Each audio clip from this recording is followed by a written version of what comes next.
System. আমরা বাঙালি মানুষ যখন কবরে প্রশ্ন করবে নামাজ সম্পর্কে, নামাজের জবাব দাও, কবরে সবার আগে কি প্রশ্ন করবেন? কথা বলেন, কিসের? নামাজের প্রশ্ন করলে নামাজে আল্লাহু আকবার বলা ফরজ, এরপরের প্রশ্নই কি? কিরাত করা। কি পড়া? কিরাত করা।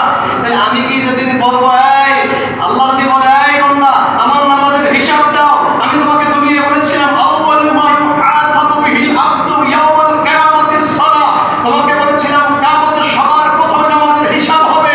এই জ্ঞানকে তোমাকে দিয়েছিলাম, লিস্ট দিয়েছিলাম, সব দিয়েছিলাম, কিন্তু তুমি আজকে হিসাব দাও। সেদিন আমি বলবো আল্লাহ আমি আম মানুষ ছিলাম, সেদিন আমি বলবো আমি কলেজের লেকচারার ছিলাম, আমি কিন্তু গ্রাজ বসতে পারি নাই, সেদিন আমি বলবো আমি কেরাত শুদ্ধ করতে পারি নাই, সেদিন আমি বলবো আমি